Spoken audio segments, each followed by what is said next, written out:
সবাই আমরা পুলিশকে ব্যবহার করেছি রাজনৈতিক পলিটিক্যাল ওয়েপন হিসাবে, ক্ষমতা দীর্ঘায়িত করার জন্য, শক্তিশালী করার জন্য বা পুনরায় ক্ষমতায় আসার জন্য করেছি। এতে কোনো অসত্য কিছু নেই, কম বেশি। তো কিন্তু পুলিশ ব্যবহৃত হয়েছে, এটাও সত্য। তা আপনি যেটা দিয়ে শুরু করেছেন ও বিষয়ে কথা বললে তো আর আজকে আমার যেতে হবে না। যতগুলো পুলিশ রিফর্ম কমিশন হয়েছে ইতিহাসে, সবগুলোর রিপোর্ট কম্পাইল করলে একটা লাইব্রেরি হবে, এটা সত্য। তবে পুলিশও যে কখনো পিআরবি মানে নাই, পুলিশ রেগুলেশন অফ বেঙ্গল নামে নিশ্চয়ই যেটা ছিল, আমি একসময় অ্যাডমিনিস্ট্রেশনে চাকরি করতাম বলে কিছু কিছু জানি আর কি, ওইটা নিয়ে পুলিশও কখনো কমফোর্ট ফিল করে নাই। কারণ সবসময় অ্যাডমিনিস্ট্রেশনের একটা সুপেরিয়রিটি থাকতো। আমি আমার চাকরি জীবনে দেখেছি যে এসপি সাহেবকে সকালবেলা উঠে ডিসি সাহেবের বাসায় যে অফিস থাকতো ওখানে যেতে, এবং এসপি সাহেবের যে কোনো ডিটেনশনের বিষয় বা স্পেশাল ব্রাঞ্চের যে কোনো বিষয় এগুলো ক্লিয়ারেন্স, এবং ক্যাজুয়াল লিভ যেগুলো থাকতো আর কি, ক্যাজুয়াল লিভের বাংলাটা যেটা 15 দিন আমরা সিএল হিসেবে জানি আর কি, এটার জন্য ডেপুটি কমিশনারের কাছে যেতে হতো। তো গ্রাজুয়ালি ওখান থেকে স্বাধীন হতে হতে হতে হতে এখন পুলিশ আর ডিসি বরাবর হয়ে গেছে বর্তমান জামানায়। তো বরাবরেরও একটা নতিজা দেখতেছে, কেউ কাউকে মানে না, কারণ লাঠি তো পুলিশের হাতে, আবার হুকুম হচ্ছে ম্যাজিস্ট্রেটের হাতে।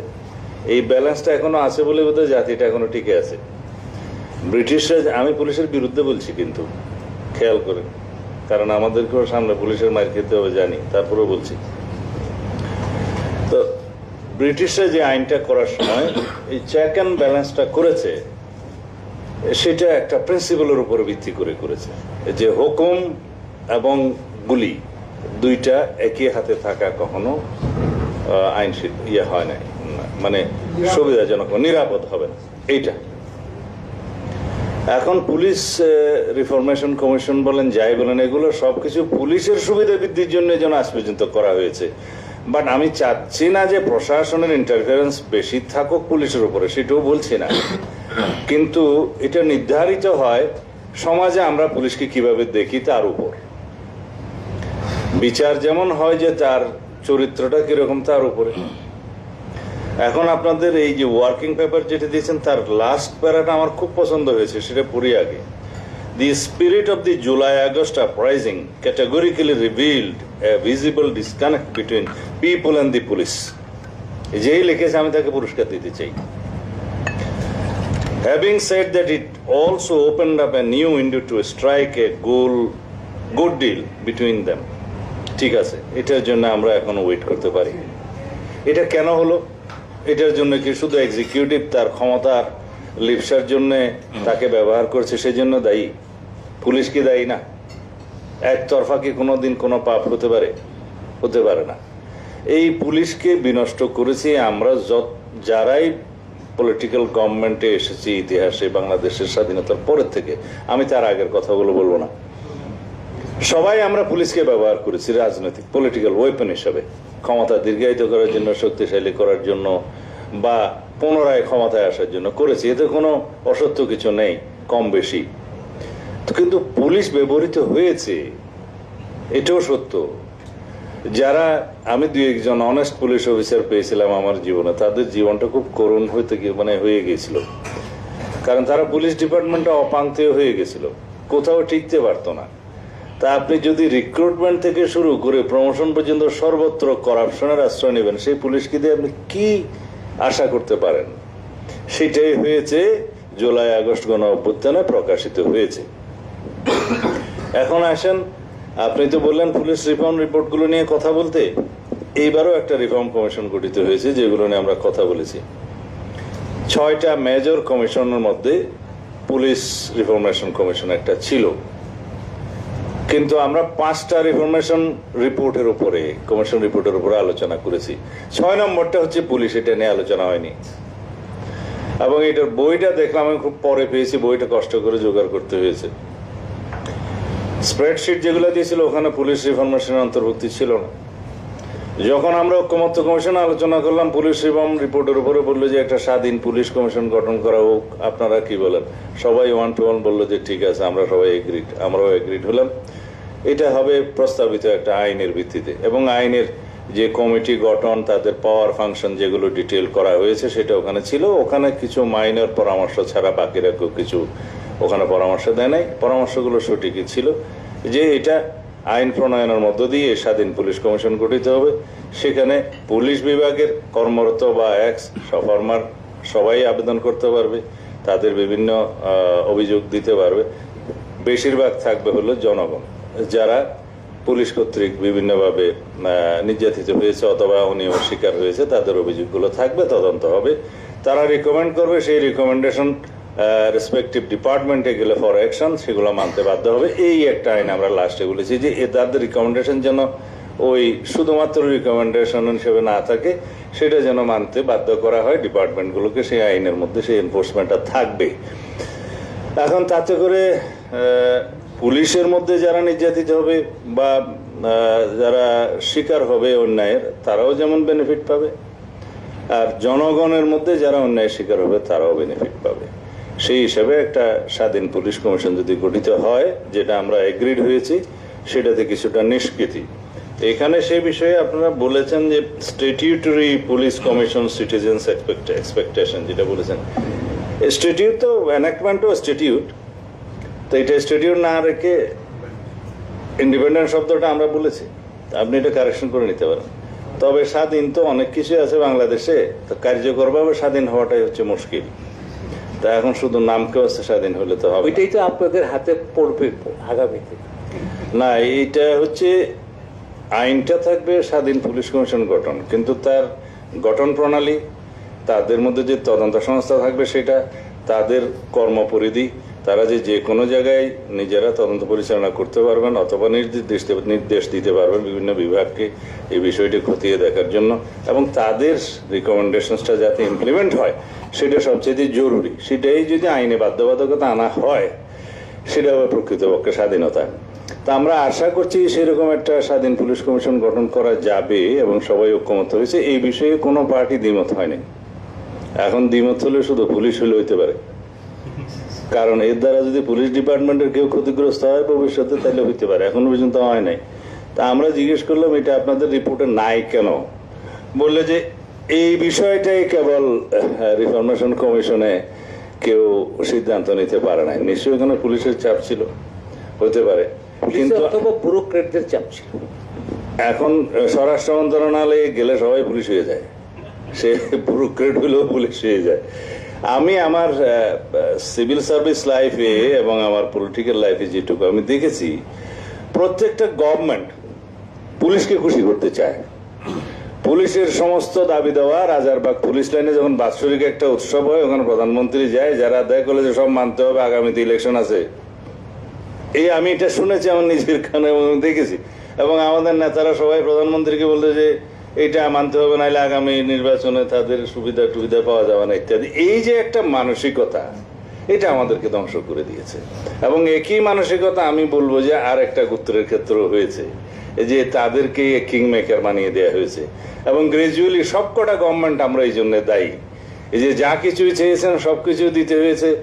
এখন হাউজিং ব্যবসা থেকে শুরু করে, হোটেল ব্যবসা থেকে শুরু করে, ডেয়ারি ব্যবসা থেকে শুরু করে সবকিছু আমরা দিয়ে দিয়েছি। এখন সেটা আমি নাম নিলেও সুবিধা।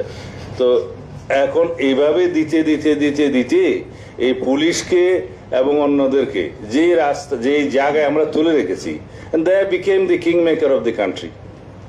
এবং এই জায়গাতে পলিটিক্যাল পার্টিগুলো পলিটিক্যাল কর্তৃত্ব হারিয়েছে। এবং বলা হচ্ছে যে রাজনীতিবিদদের হাতে থাকতে হবে। তা রাজনীতিবিদরা তো পলিটিক্সটা দিয়ে এসে অন্য জায়গায়, তো সেইটা এখন ফেরত আনানোর দায়িত্ব আমাদের। যেটা লাস্ট প্যারাগ্রাফ দিয়ে শুরু করছিলাম, সেই জায়গাতে আসতে হবে। এখন পুলিশের এবং পাবলিকের মধ্যে যে দূরত্বটা, যে গ্যাপটা হয়েছে, সেই গ্যাপটা আমাদেরকে পূরণ করতে হবে এককভাবে নয়, পুলিশের সহায়তায়। শুধু পলিটিশিয়ানরা চাইলে হবে না, এমপিরা চাইলে হবে না, লেজিসলেচার এনাক্টমেন্ট করলে হবে না, পুলিশের সহযোগিতা লাগবে।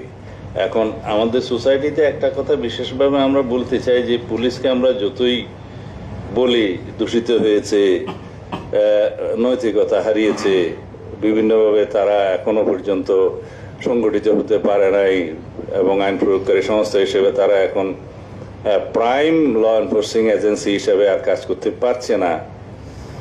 তৎসত্ত্বেও একটা কথা আছে, পুলিশ ভাইরা কিছু মনে করেন না, এটা হচ্ছে পুলিশ হচ্ছে their necessary devil of the society.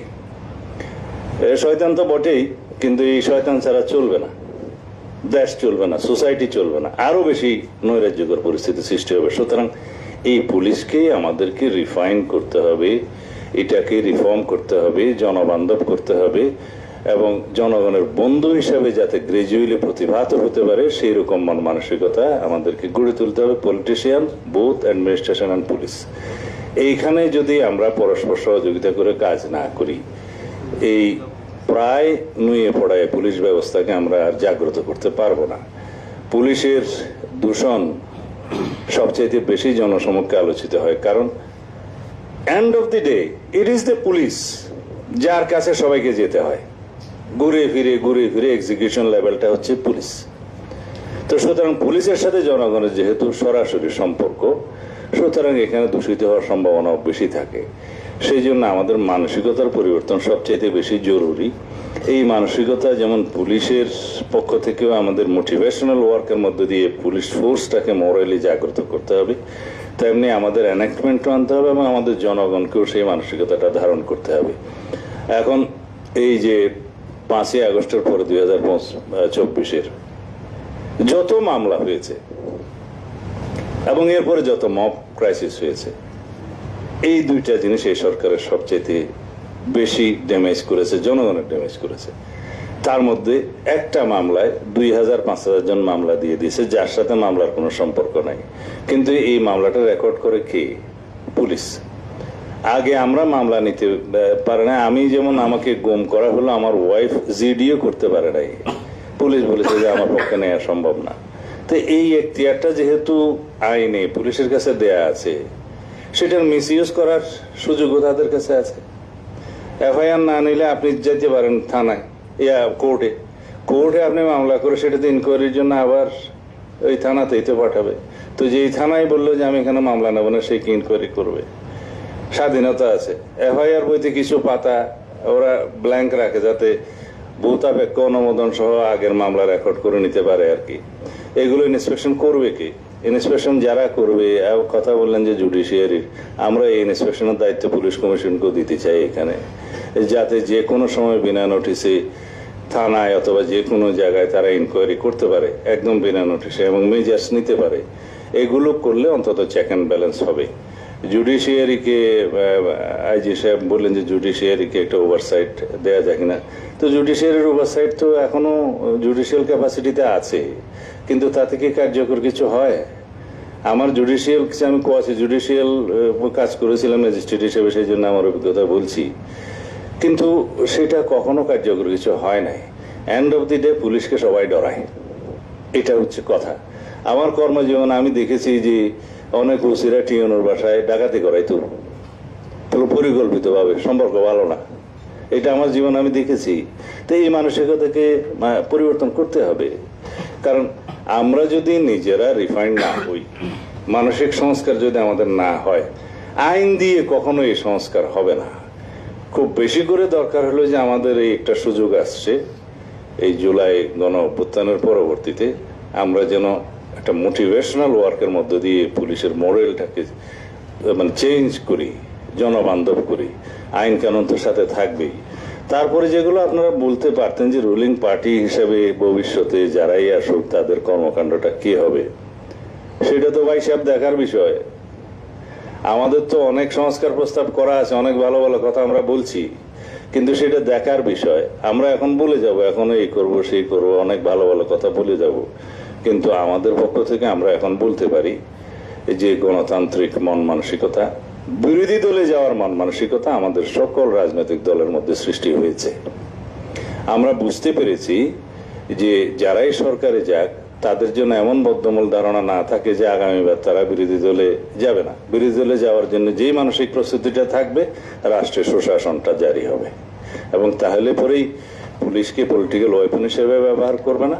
তাতে করে নির্বাহী বিভাগ স্বচ্ছভাবে চলবে এবং পরবর্তী নির্বাচন, এরপরের নির্বাচন আর কি, আগামীটা না আসন্নটা না, তারপরে নির্বাচনে মানে এইবার যারা সরকার গঠন করতে পারে তাদের কথা বলছি, তারপরে নির্বাচনটা সবসময় মাথায় থাকবে। যেহেতু স্বাধীন নির্বাচন commission, caretaker government, independent judiciary and press freedom, এগুলোর মধ্য দিয়েই যেহেতু দেশ যাবে এবং নির্বাচন চলবে, তখন তাদের অবশ্যই এইটা মাথায় থাকবে যে পুলিশকে আমরা ব্যবহার করে বা স্টেট মেকানিজম বা স্টেট মেশিনারিগুলোকে আমরা ব্যবহার করে ভবিষ্যতে আরও একবার ক্ষমতায় আসার যে প্রবণতা, এটা মাথায় আর থাকবে না। তাহলে পরে রাষ্ট্রটা আমরা চালাতে পারবো সুন্দরভাবে এবং গণতান্ত্রিক একটা রাষ্ট্র হবে। এই মানসিকতা এখন সৃষ্টি হয়েছে এবং আমরা যেগুলো ঐকমত্য কমিশন আমরা এগ্রিড হয়েছি, এই সমস্ত বিষয়গুলো আমরা সবাই এগ্রিড হয়েছে। আশা করি এগুলো সংবিধানে ধারণ করা হবে এবং সেই ধারণ করার মধ্য দিয়ে আমরা প্রকৃতপক্ষেই আগামীতে যে রাষ্ট্রটা দেখতে চাচ্ছি, একটা ডেমোক্রেটিক, শক্তিশালী ডেমোক্রেটিক রাষ্ট্র এবং ডেমোক্রেটিক ইনস্টিটিউশন, কনস্টিটিউশনাল ইনস্টিটিউশন সবগুলো স্টাবলিশড হবে। তো এইটার মধ্য দিয়েই বাকি অর্গানগুলোর এবং বাকি ইনস্টিটিউশনগুলোর অ্যাকাউন্টেবিলিটি এবং আরেকটা কি বললেন, ট্রান্সপারেন্সি নিশ্চিত করা যাবে। যদি উপরে ঠিক না হয়, নিচে ঠিক হবে না। এটাই হচ্ছে আমার বক্তব্য। আর রিক্রুটমেন্ট সিস্টেম সম্পর্কে আমি এখানে আইজি সাহেব আছে বলবো, আপনি হয়তো একদিনে এই বিপ্লব সাধন করতে পারবেন না। কনস্টেবল টু এভরি অফিসার্স, প্রত্যেকটা রিক্রুটমেন্টে সাংঘাতিক দুর্নীতি হয়। আমরা জনগণকে রিপ্রেজেন্ট করি, তো প্রত্যেক জনগণ আমাদের সামনে সবকিছু এসে বলে, অন্তত ঘরে এসে বলে, আপনাদের কাছে হয়তো বলবে না। এটা বন্ধ করতে হবে যে কোনো মূল্যে। আপনারা কিছু কিছু উদ্যোগ এখন নিয়েছেন কনস্টেবল রিক্রুটমেন্টের ক্ষেত্রে, যে খাতাটা এখানে কাটছেন এবং ভাইবার ফল প্রকাশের মধ্য দিয়ে 1-2 ঘন্টার ভিতরে রিক্রুটমেন্ট হচ্ছে, সম্ভবত কনস্টেবলে, তাই না? সাব ইন্সপেক্টর হচ্ছে, তাই কনস্টেবলও হচ্ছে বলে জানি। হ্যাঁ, না, কারণ আমি আমার গ্রামের একটা মহিলা খুব দরিদ্র, কনস্টেবল পরীক্ষা দিয়েছে, খুব কান্নাকাটি করছে। আমি এসপি সাহেবকে অনুরোধ করলাম, তো বললো স্যার যদি ভাইবা আমাদের কাছে আসবে রিটেনে পাশ করলে, যদি রিটেনে পাশ করে আমি এটা বিবেচনা করব। তখন আমি বুঝলাম যে ঠিক আছে, এখান থেকে রিটেন পরীক্ষা হবে হলো ওখানে, খাতা কাটবে সেন্ট্রালে, পরীক্ষার রেজাল্ট ওখানে হবে, 1 ঘন্টার ভিতরে দেবে।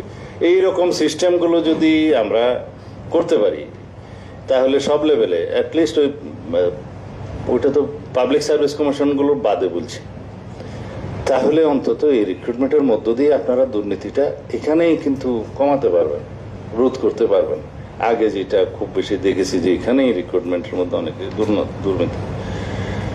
আর পুলিশের দাবি দেওয়া মানার জন্য যে সমস্ত সভা হয় আর কি, রাজারবাগে বাৎসরিক একবার, এগুলো পুলিশের তরফ থেকেও বন্ধ করতে হবে, যাতে অতিরিক্ত সুবিধা আদায়ের জন্য পলিটিক্যাল গভর্নমেন্টের কাছে, নির্বাহী বিভাগের কাছে যেন প্রেশার না করা হয়, এখানেও যেন যৌক্তিকতা বজায় রাখা হয়। তাতে করে নির্বাহী বিভাগও সুযোগ নেয় এবং পুলিশও দুর্বল হয়ে যায়। সুতরাং যেগুলা সুবিবেচনা নেওয়া যায় সে সমস্তগুলো ওইখানে বলার দরকার নেই, এটা জাতি বুঝবে। সেটা বাজেট প্রণয়নের আগে অর্থমন্ত্রীর কাছে যেতে হবে, বা অন্যান্য যেগুলা এনাক্টমেন্টের বিষয় আছে সেগুলো পার্লামেন্টে স্ট্যান্ডিং কমিটির মাধ্যমে যেতে পারে। এগুলো ওইভাবেই যাক। শুধুমাত্র প্রধানমন্ত্রীর কাছে গিয়ে বলবো যে আমাদের এই দিতে হবে, আমাদের এই ইনক্রিমেন্ট দিতে হবে, আমাদেরকে এই সুযোগ সুবিধা দিতে হবে, এই তো সেনাবাহিনীকে দিয়েছেন, আমাদেরকে কেন দিবেন না, এই সমস্ত এগুলো বন্ধ করতে হবে, যাতে নির্বাহী বিভাগও সুযোগ না নিতে পারে পুলিশের উপরে, আর পুলিশেরও যেন দুর্বলতা প্রকাশ না হয়। চেক অ্যান্ড ব্যালেন্স থাকতে হবে। আমরা পলিটিক্যালি সামনে পুলিশকে রাজনৈতিক ওয়েপন হিসেবে ব্যবহার হতে দিতে চাই না। আমরা নিজেদেরও সেই মানসিকতা আমাদের নাই এবং ভবিষ্যতে পুলিশের পক্ষ থেকে যেন সেভাবে চলতে হবে। তবে পুলিশের আচার আচরণ নির্ধারণ করবে তাদেরকে জনগণ বন্ধু হিসেবে গ্রহণ করবে কিনা, সেই সুযোগটা এবার সৃষ্টি হয়েছে। আশা করি পুলিশ ডিপার্টমেন্ট সেটা নজরে নেবে। অতীতের সমস্ত ইতিহাসগুলোকে, সমস্ত দুর্ঘটনাগুলোকে স্বীকার করে নিয়ে অনেকেই মাপ চেয়েছেন ইতিমধ্যে, এটা খুব ভালো লক্ষণ। তার মধ্য দিয়ে আমরা মনে করি যে এই মানসিকতাটা আমাদের সৃষ্টি হোক যে জনগণই সকল ক্ষমতার উৎস এবং জনগণের সার্ভিস দেওয়ার জন্য আমরা সমস্ত ডিপার্টমেন্ট এবং রাষ্ট্রের সমস্ত মেশিনারিজ, সমস্ত মেকানিজম, সুতরাং জনগণের কাছে আমরা দায়বদ্ধ থাকি, নিজেরা ট্রান্সপারেন্ট থাকি। এই দায়বদ্ধতার মধ্য দিয়েই অবশ্যই পুলিশ ডিপার্টমেন্ট একটা উজ্জ্বল ভাবমূর্তি সম্পন্ন বাহিনীতে পরিণত হবে। আর আমাদের পলিটিক্যাল পার্টির একজন ওয়ার্কার হিসেবে আমি আমার বড় ভাই মাহবুজানাম সাহেব যেটা বললেন সেটা এসিউরেন্স দিতে পারি যে আমাদের দলের পক্ষ থেকে জনবান্ধব পুলিশ বাহিনী সৃষ্টির জন্য, অ্যাকাউন্টেবল এবং ট্রান্সপারেন্ট পুলিশ বাহিনী সৃষ্টির জন্য যা কিছু করণীয় আমরা আইন প্রণয়নের মধ্য দিয়ে করব, এবং অন্যান্য মেকানিজম যা কিছু আছে, সিভিল সোসাইটি যা যা পরামর্শ দিবে সেগুলো আমরা গ্রহণ করব। ধন্যবাদ। Thank you. সালাউদ্দিন ভাই, আপনারা একটা জিনিস কথা বলে আপনি বিদায় নিতে পারেন, সেটা হলো কি যে এই যে পুলিশ যে বিভিন্ন দাবি দেওয়া করে, এটা তাদের হয়তো ইনস্টিটিউশনাল থাকতে পারে, স্বার্থ থাকতে পারে, কিন্তু as a government or as a আর কি পলিসি মেকিং ইনস্টিটিউশন আপনাদেরকে বা যারাই ক্ষমতায় আসেন তাদেরকে বিচার করতে হবে যে are we making enough investment on this particular institution.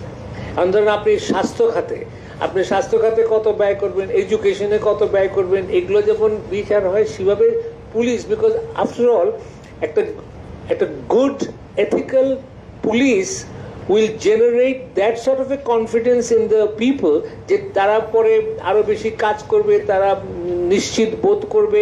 মানে the investment in police is reflected in many ways যেটা হয়তো অ্যাকাউন্টেবল মনে হয় না, মানে আপনার হয়তো অ্যাকাউন্টিং এ ওইটা দৃষ্টিগোচর হচ্ছে না। যেমন মানে ধরেন আপনি যে খুব ভালো এডুকেশন সিস্টেম করেন, এটা আপনার 10 বছর 15 বছর পরে জাতিকে যেভাবে মানে বিকশিত করবে, উন্নত করবে, স্কিলফুল করবে, ওইটা আপনি এই মুহূর্তে অ্যাকাউন্টিং এ পাবেন না। তো আমি একটু অনুরোধ করব যে পুলিশ অ্যাজ এন ইনস্টিটিউশন আমরা কত পার্সেন্ট অফ দ্য জিডিপি ওর উপরে ইনভেস্ট করি, শুধু মানে ওইখানে একটু দৃষ্টিভঙ্গিটা আরেকটু প্রসারিত করা উচিত বলে আমি ব্যক্তিগতভাবে মনে করি। এটা আমার অনুরোধ রইল আপনার কাছে। না, আপনি যদি শুনতে চান, এটা তো আসলে গুড সোশ্যাল ইনভেস্টমেন্ট, ঠিক আছে। তো সিভিল ব্যুরোক্রেটদেরকে 50 লাখ টাকা বোধ না 35 লাখ টাকা গাড়ি কেনার জন্য দেয়া হলো, খুশি করার জন্য যেভাবে হোক দেওয়া হলো, মেনটেন্যান্সের জন্য পার মান্থ 25,000 দেওয়া হলো, এগুলা গ্রাজুয়ালি কাটছে এবং সেটা আলটিমেটলি ওনারশিপ তার কাছে যাবে। বেতন 2 গুণ 3 গুণ করা হলো, তো ভাই সাহেব ঘুষ খাওয়া কমছে নাকি? এটা মানসিকতা। বলছিল একজন অফিসারকে যে কত বেতন হলে তুমি পরে ঘুষ খাবা না, তো বললো যে এটা ডবল করে দেন। সাথে সাথে বললো যে ডবল করে দেওয়ার পরে যদি তুমি শুধু ওই পরিমাণ ঘুষ খাওয়া বন্ধ করো তাহলে তো কাজ হবে না।